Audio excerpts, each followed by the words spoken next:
Sean O'Brien here, shooting a little content today on how to grow big deer. And maybe more specifically, I should say how to grow big deer on your own unique situation. You might be in west central Wisconsin, out in the limestone ridges, Buffalo County, areas like that many of you guys are aware could grow some of the largest deer in the United States. I work with people in Kansas. They can shoot a lot of 180, 200 inch type bucks out there. You might be in the northern areas of Florida, where 140 inch deer is an incredible deer in that area. Same with some of the areas out in the northeast. So every area in the United States has its own unique challenges. Some of those challenges could be soil. Some could be harvest pressure, neighbors, things like that. So what I want to touch base on is no matter where you're at, when I work with people, I generally say let's try to put on do about 10% better, put an extra 10% on the deer that you are growing on your properties, and if your choice is to harvest them. And also going to be talking about does, how to improve body condition, how to improve their overall health, how to improve the fawn health as a result of those healthy does. So in many areas where I'm at, the first thing I look at is the soil, and I easily identify so many areas, and some of the customers I work with, especially in Wisconsin, when they're on limestone ridges, they tend to have way healthier deer, larger deer. Their soil and their property is way more forgiving. Terrain is also part of that equation in some of these areas like that. Easier to hide, harder to hunt. Limestone ridges also can be found in those high limestone areas, also in other areas besides Wisconsin. We typically find them in areas like Kentucky, and again, there's a reason why bourbon's grown in Kentucky. And so those higher calcium levels tend to manifest into the forages. The higher calcium's in the forages, calcium being the second most important thing for growing antlers after protein. So let's go start with that. Well, I brought that up. Basic concepts on how to grow larger bucks, if we're going to talk about larger bucks and antler development. Protein is incredibly important. Yet so many guys will say, yeah, but you might only need 14% protein, 6% in the diet. And yet there's a lot of forages that could be 26, 28, 30% protein. And again, protein is really, really important. But again, it becomes more and more important when we're trying to talk about genetic expression. If we're growing a buck that's got 4-pound antlers versus 6-pound antlers versus 8-pound antlers, that all makes a big difference on what is the nutrient composition of those antlers. So protein is really important. Calcium is the next most important factor. Phosphorus after that, then magnesium follows after that. So no matter what we're talking about, whatever you believe is the required for a deer, for a buck, for proper antler development, let's just explore deer as selective browsers. So a lot of times they tend to know what they need when they need it. There's forages that they tend to gravitate to in different times of the growth cycle, different points during the year. And there's reasons for it. There's reasons they're selective browsers. And on your property, there's a lot of things that we can do that are basic, simple concepts. Soil, everybody thinks soil pH is the number one most important factor. And yes, soil pH can be important for nutrient uptake of your forages. The more uptake of the nutrients by your forages, the more proteins, minerals, major minerals, and also micronutrients, and even your sugars, your energy levels kind of go hand in hand there. And so the most important factor they bring up is the same kind of concept that we're talking about a healthy deer. It's soil microbial life. So soil alive soil tends to be more giving, will tend to give up more nutrients to the forages that are growing on our lands, no matter if you're talking weeds, no matter if it's browse, no matter if it's food plots. We tend to have higher nutrient compositions when we have healthy, alive, and thriving environments. What does that entail? And you guys start asking yourself now, well, why is he talking about this? I just want to know how to grow big deer. Learn how to grow worms, you're going to learn how to easily grow big deer. Simple as that, right? I should just hit the button or something else should be done. No. But when you have a lot of worms, that tells us a lot. And so when guys ask me, what's the most important factor to grow big deer? I say stop using glyphosate. Whoa, that could be a controversial topic and a whole seminar in itself. Let's just touch base briefly on it. My history. Independent ruminant nutritionist, been doing this for 32 years. When I started seeing plant nutrient levels start dropping is when glyphosate use was become more predominant. Our protein levels dropped, our calcium levels dropped, our phosphorus levels tended to elevate some, our magnesium levels dropped, our potassium levels elevated. So lower plant protein, lower plant calcium when we started using a lot of glyphosate. So the properties I manage, we don't want to use glyphosate. It's antimicrobial. Why do we not want to use glyphosate? Because I don't want to kill soil microbes. Why do I practice integrated weed management? Because we want to have healthy soil. Healthy soil gives up nutrients more effectively. Also, healthy soil. CEC, cation exchange capacity. When we know when we have sandy soils, we tend to have a really tough time to grow really big deer. Doesn't mean we can't. But again, those soils don't hold nutrients very effectively. The plants that are growing on these soils tend to be without the ability to uptake nutrients effectively, plus they also tend to stress out more. We tend to suffer from some of Mother Nature's challenges on those kind of soils. So it means we got to work extra hard on these sandy soils. And again, clay soils, and especially peat soils, we really can tie up a lot of nutrients, whole nutrients. If we manage those soils properly, we can have really high nutrient dense forages. So that's what I'm trying to say is let's have everything in front of the deer that's a little better, right? Just do better besides do more. So we want to have a well-balanced soil. Even if you have sand ground, even if you don't have a lot of organic matter, there's ways we can get our plants to be more nutritious. And one of those ways is a liquid program. Many guys that follow me know I don't use dry fertilizer. I'm all liquid program. The all liquid program tends to increase our protein levels 10, 15, 20%, our mineral levels 20, 25%, our energy levels 10, 15%, our sugar levels can be 10, 20% higher. All those factors lead to more attractive, more desirable, healthier forages when you have healthier forages, they tend to be higher in nutrient composition. Simple as that. So what we want to do, we want to have healthy soils to grow healthy forages to grow healthy deer, right? Part of that equation to harvest and grow big deer is we need to make them lazy.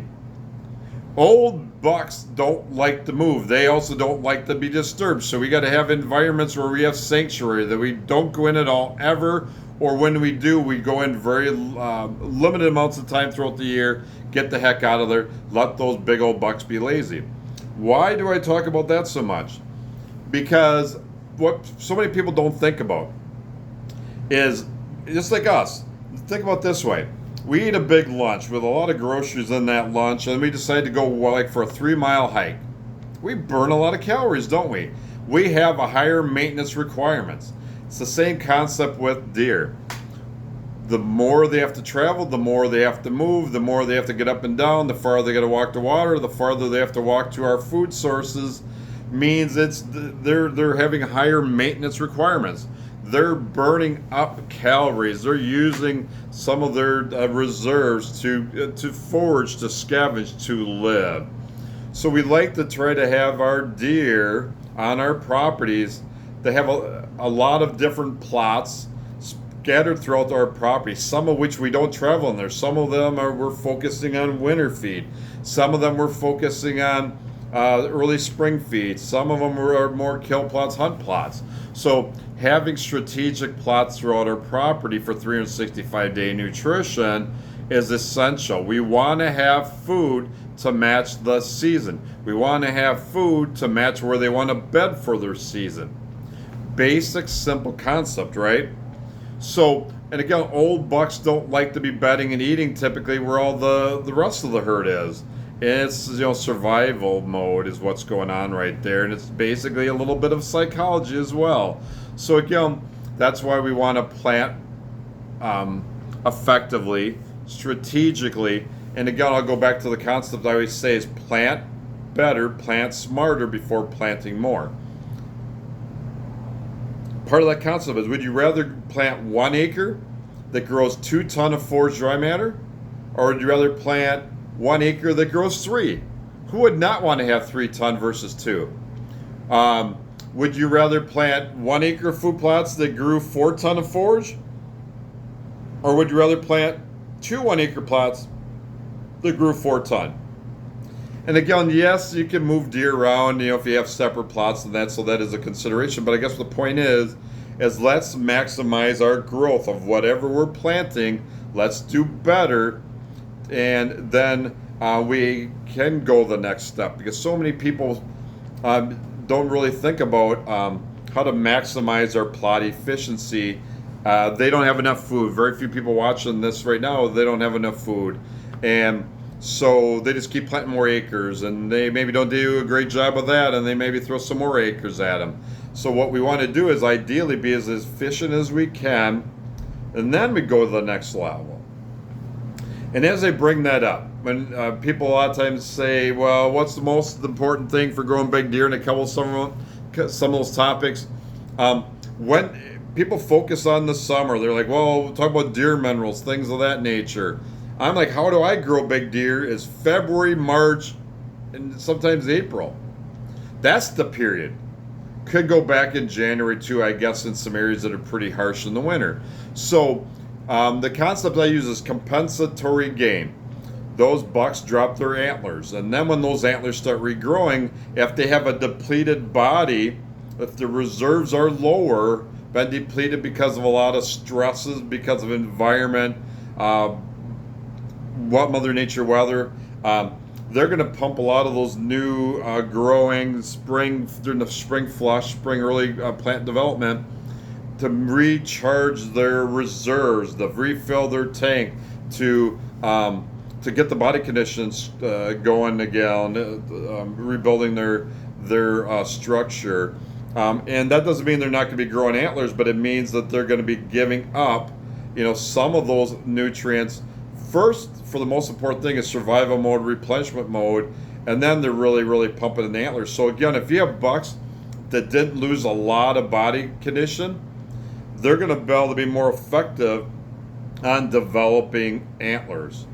And so that's why some people, if you have in a situation where it's really easy to grow 150-inch deer, and you're trying to get to the next level, that's where it's like having plenty of winter feed. And very few people have enough winter feed. They don't think about winter feed. They just focus on their food plots and how to harvest deer when we want to kill them. But and my winter feed source, so many people think about is like turnips and radishes and rutabagas and that. In some areas, it could be a good strategy. It is helpful. You can help find sheds on those plots, but not every area will you have bucks that'll utilize, or does that'll utilize those bulb type plots. Grain sorghums can be a really good source for some areas there. Not everybody sees good consumption of grain sorghum. Some cases, guys are planting forage beans, but also some people are planting regular soybeans that those deer could be going after if there's enough acres of beans throughout the winter months as supplemental energy source. Corn can also be a supplemental energy source, but a word of caution, so many guys aren't doing a good job of planting corn. You could tend to have a lot of stress corn situations, environments where you can have wild yeast, mycotoxins, and various toxins, which in some areas you might see lower consumption of corn because those deer know. And again, we don't want to be we don't want to be planting anything that could be causing adverse health situations of stress by deer. So my number one strategy for winter feed is actually alfalfa.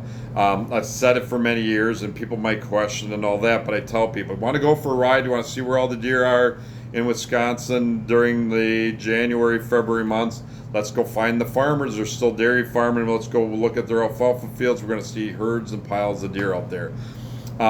On the Grant Bray's farm many years ago, we had one year we harvested a tremendous amount of 140-inch deer or above. I think it was 7 one year. and including the biggest buck harvest on the property.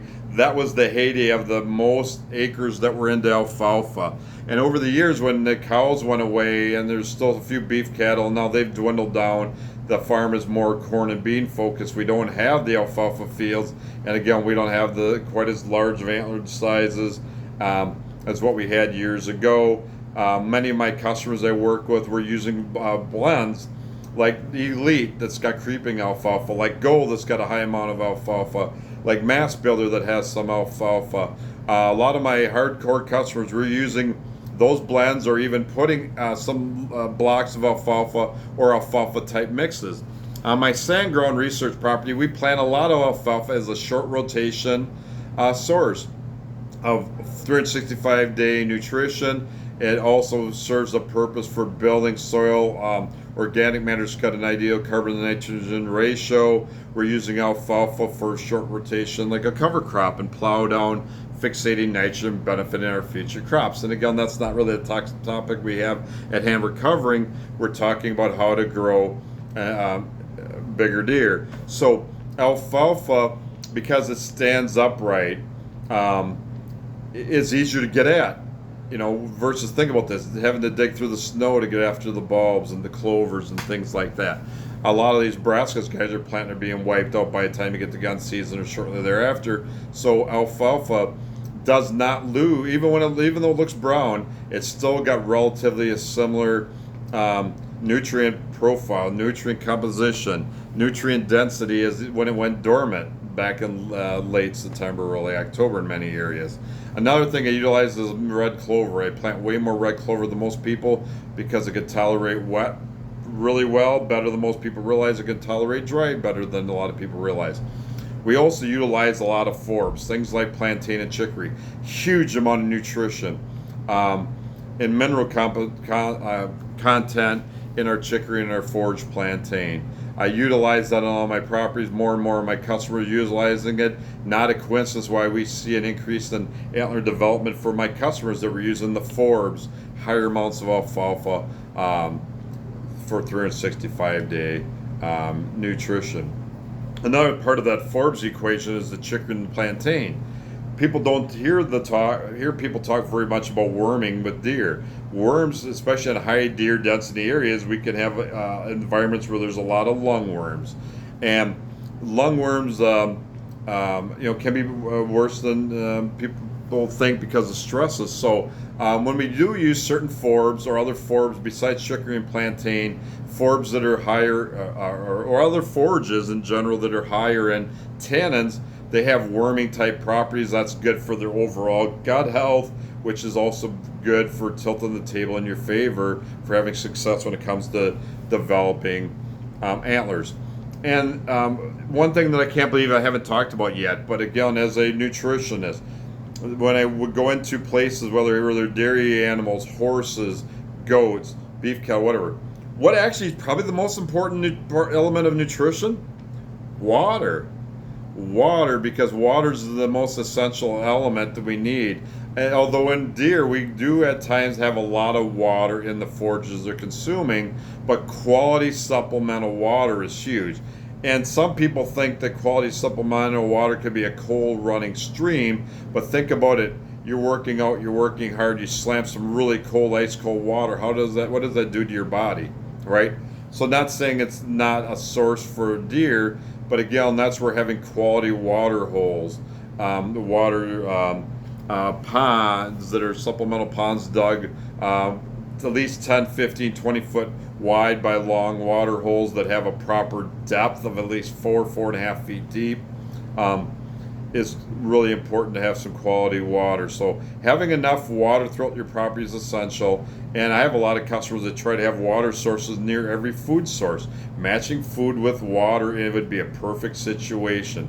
Water ponds or water holes by every food plot would be a perfect situation for tilting the table to help to grow larger antlers, healthier deer.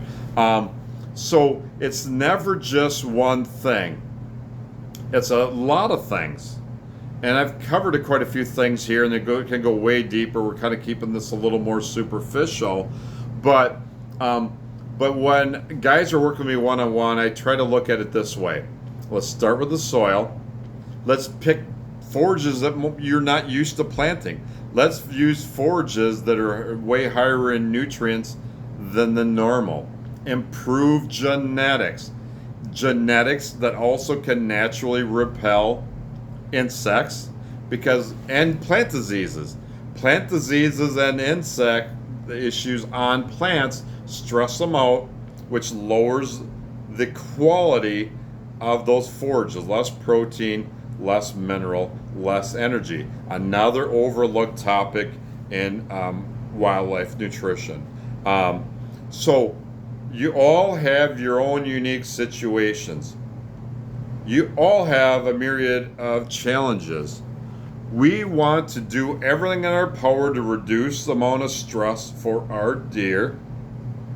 We want to do everything we can to reduce the overbrowsing of the natural habitat. So that means planting enough food plots that are quality food plots to minimize the amount of browsing pressure on our landscape. We want to have bedding sources that are really quality. In a lot of cases, that just doesn't mean slash and dash, hinge cutting, dropping trees. There's a lot of other factors that can create environments that are even better. Warm season grasses and pollinators, because of their thermal cover, can be a great strategy for being able to get out of the elements throughout the season. Having summer bedding and winter bedding, not just looking at bedding as just winter focus.